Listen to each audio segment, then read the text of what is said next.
Hello everyone, welcome to Chemlearn. तो आज हम स्ट्रक्चर ऑफ एटम का थर्ड पार्ट करने जा रहे हैं, जिसमें हम लोग थॉमसन एटॉमिक मॉडल के बारे में बात करेंगे। तो अगर आपने मेरे लास्ट वीडियोस देखे रहेंगे तो जो पिछला वीडियो था पार्ट 2 का, वो अराउंड 36 मिनट्स का बन गया था, जो कि थोड़ा लेंदी हो गया था। तो मैंने ऐसे प्लान किया है कि आपको इंस्टेड ऑफ कि इतने बड़े बड़े वीडियोस मैं शेयर करूँ, इससे अच्छा मैं स्मॉल टॉपिक्स जो है आपको टॉपिक वाइज 10 to 15 मिनट्स के वीडियोस दूँ, जिससे कि आपको पढ़ने में आसानी हो। इसीलिए मैं ज़्यादा लेंदी वीडियोस नहीं करना चाहती। बट अगर आप चाहते हैं कि आपको लेंदी वीडियोस चाहिए तो प्लीज़ आप कमेंट सेक्शन में ऐसे लिख दीजिएगा। बट मेरा प्लान अभी का ये है, सो इसीलिए मैंने थॉमसन एटॉमिक मॉडल इस वीडियो में कवर किया है। और जो इसका सेकंड पार्ट है, सेकंड एटॉमिक मॉडल है, जो कि रुदरफोर्ड्स एटॉमिक मॉडल है, वो हम लोग इसके नेक्स्ट वीडियो में करेंगे। ओके, सो चलिए वीडियो को स्टार्ट करते हैं।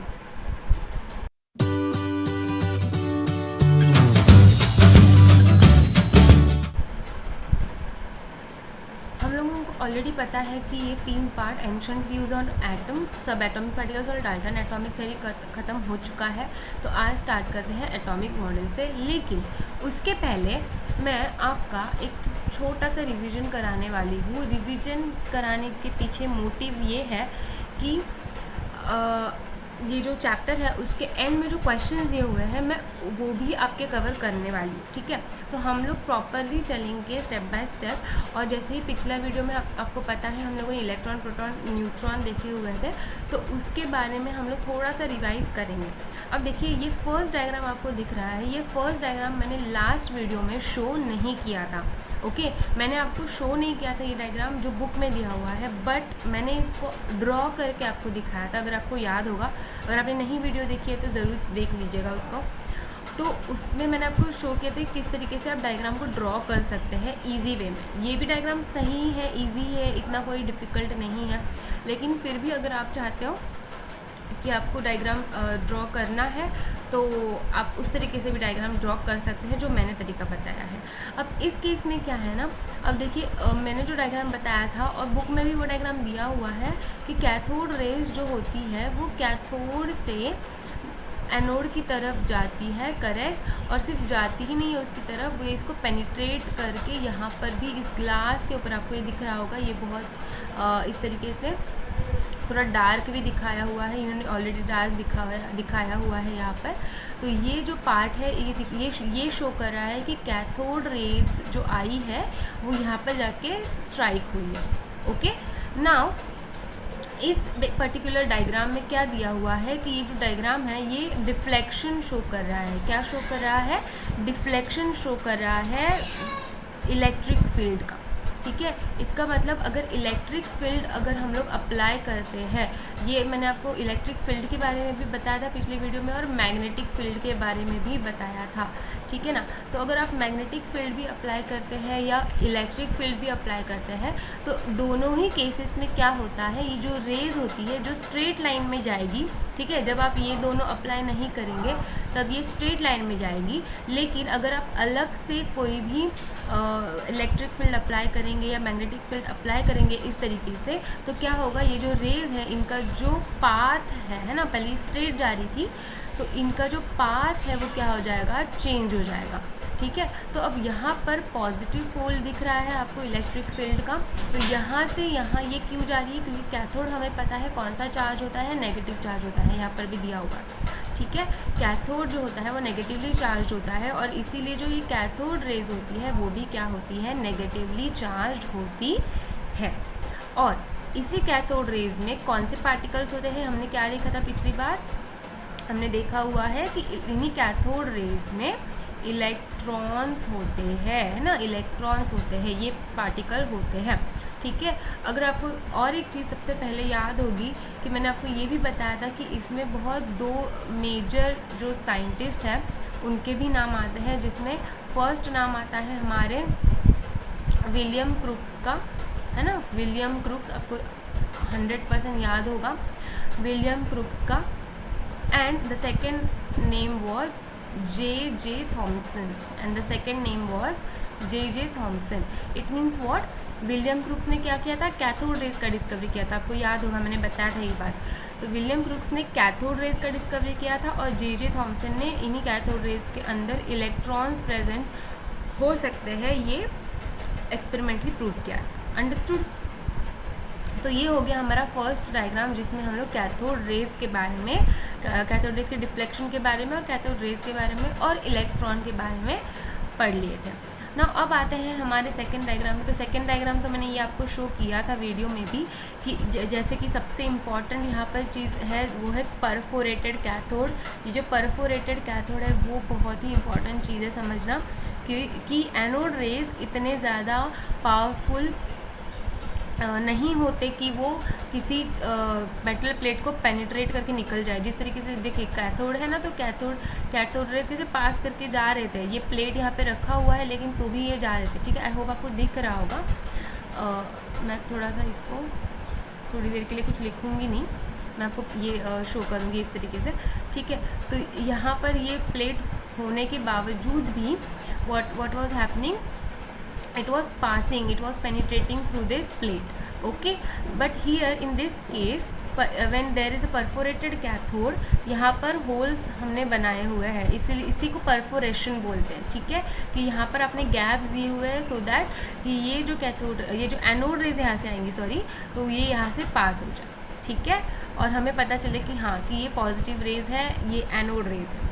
अंडरस्टूड? ये तो मतलब मैं आपको समझा रही हूँ कि डायग्राम में क्या दिया हुआ है, बट ओवरऑल डिस्कवरी किस तरीके से प्रोटॉन का हुआ था ये मैं ऑलरेडी आपको बता चुकी हूँ। Now moving on, last part, ये एक टेबल रिवीजन कर लेते हैं, लेकिन उसके पहले वन मोर थिंग कि न्यूट्रॉन का भी हम लोगों ने डिस्कवरी देखा हुआ है। ठीक है, न्यूट्रॉन का डिस्कवरी किसने किया था? जेम्स चैडविक ने किया था, जेम्स चैडविक ने किया था और 1932 में ये डिस्कवरी हुआ था। और चार्ज और सिंबल क्या है ये इस टेबल में ही हम लोग देखेंगे।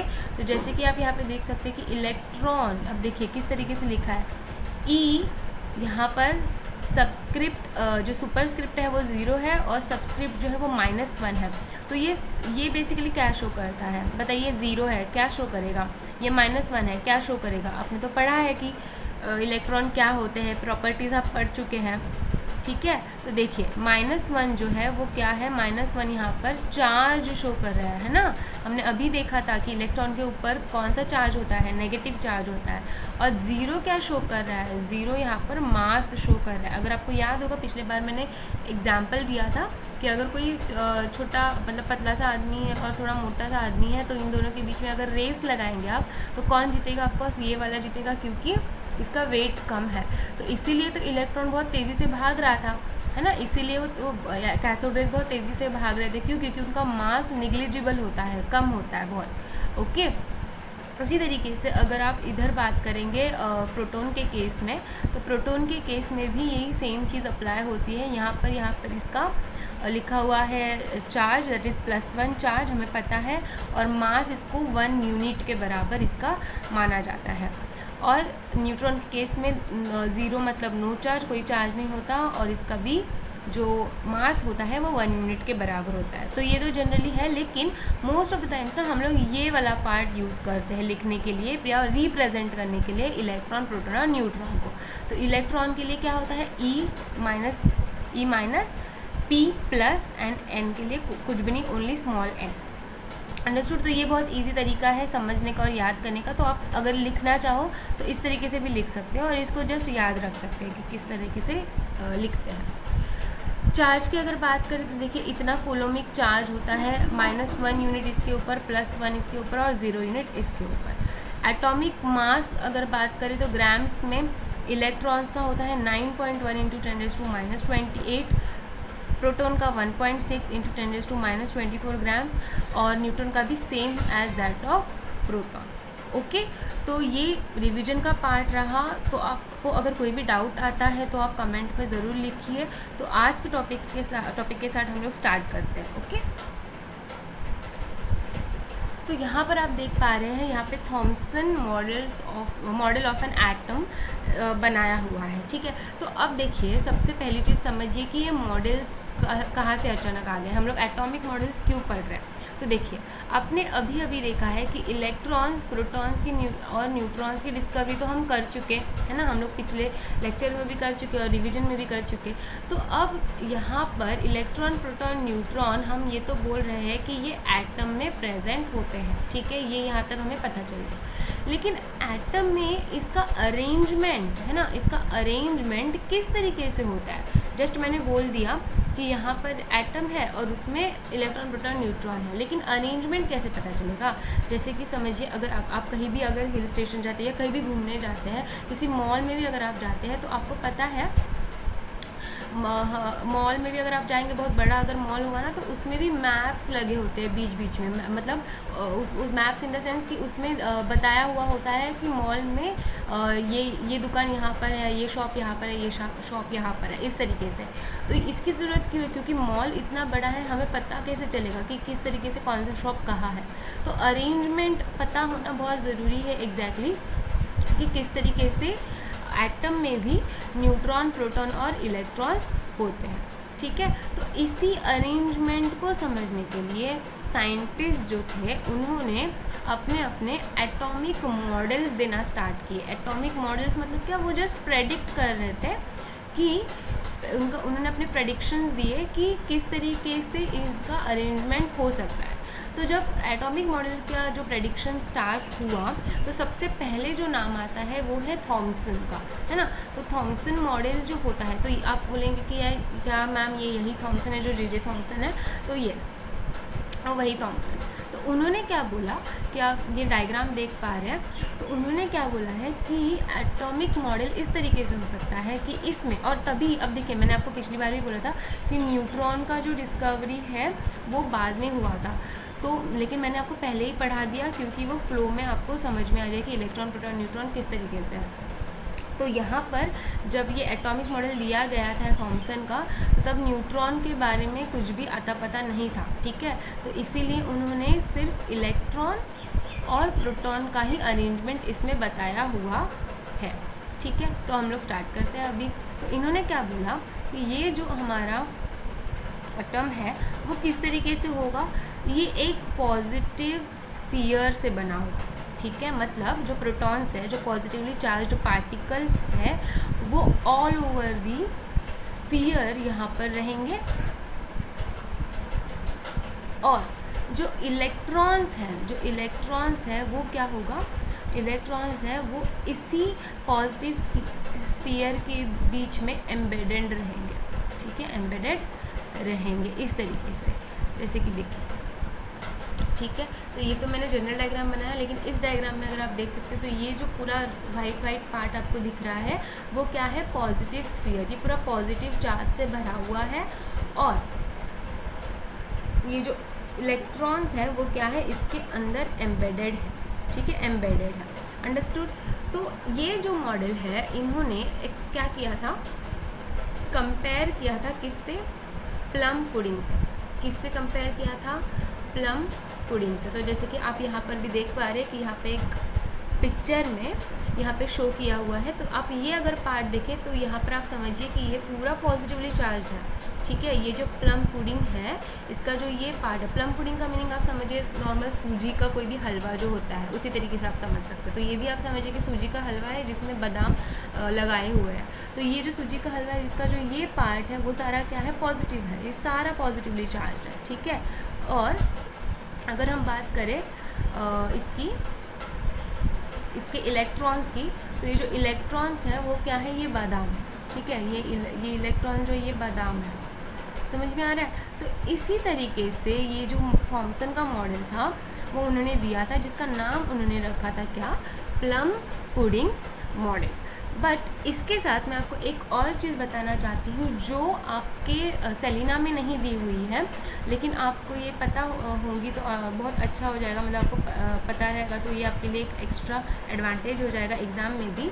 तो जैसे कि हमने देखा कि प्लम पुडिंग के साथ थॉमसन ने इसको कंपेयर करा था, उसी तरीके से वाटरमेलन के साथ भी इसको कंपेयर किया गया था। ठीक है। वाटरमेलन के साथ भी कंपेयर किया गया था। कैसे? ये जो रेड पार्ट आप देख रहे हैं, ये जो पूरा रेड रेड पार्ट आप देख रहे हैं, वो क्या है? सारा पॉजिटिव स्फीयर है, वो सारा पॉजिटिवली चार्ज है, ठीक है। और ये जो इसके सीड्स आप देख पा रहे हैं, जो सीड्स आप देख पा रहे हैं यहाँ पर येलो येलो कलर से मैंने दिखाए भी हैं, तो ये जो सीड्स है वो क्या है? हमारे इलेक्ट्रॉन्स, ठीक है। तो इसी तरीके से हम क्या बोल सकते हैं? हम ये बोल सकते हैं कि जो हमारा थॉमसन एटॉमिक मॉडल है, जो इसके जो अगर हम लोग नेम लिखेंगे तो इसको क्या बोला जाता है? प्लम पुडिंग मॉडल बोला जाता है, ओके। प्लम पुडिंग मॉडल बोला जाता है। और इसी के साथ इसको क्या बोला जाता है? वाटरमेलन मॉडल भी बोला जाता है, वाटरमेलन मॉडल भी बोला जाता है, ओके। समझ में आ गया?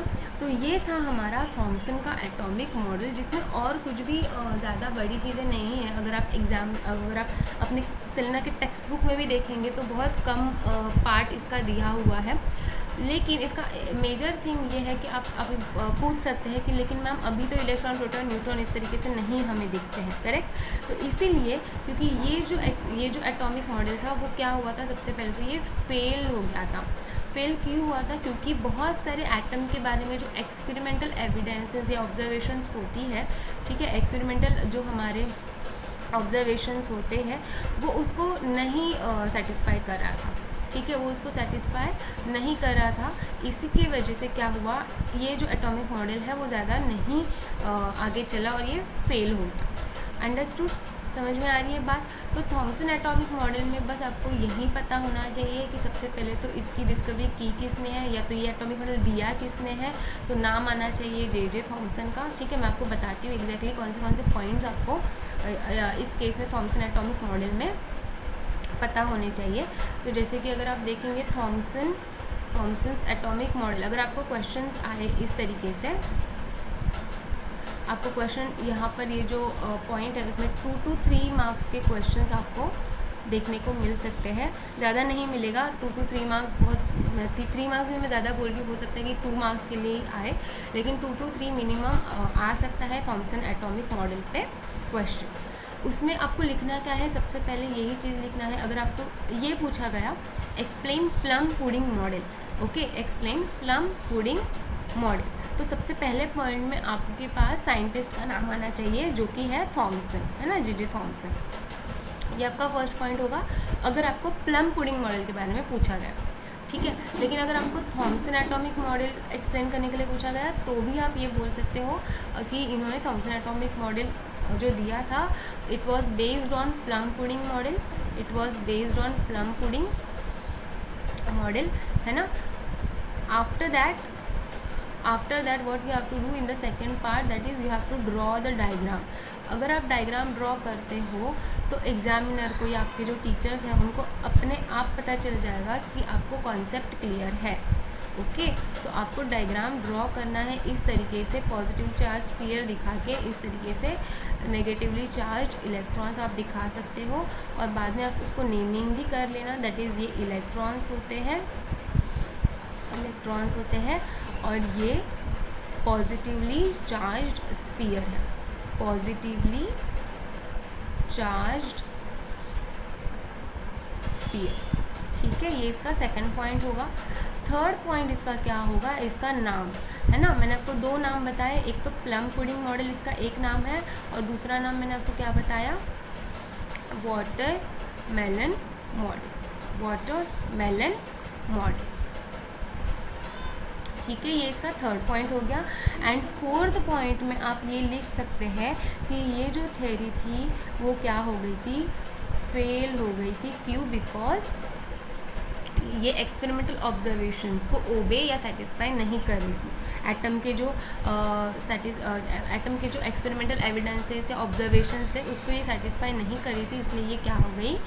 फेल हो गई, ठीक है। अगर आप इतना भी पॉइंट्स लिखेंगे तो एग्जामिनर को और आपके टीचर्स को ये पता लग जाएगा कि आपको थॉमसन एटॉमिक मॉडल समझ चुका है, ठीक है।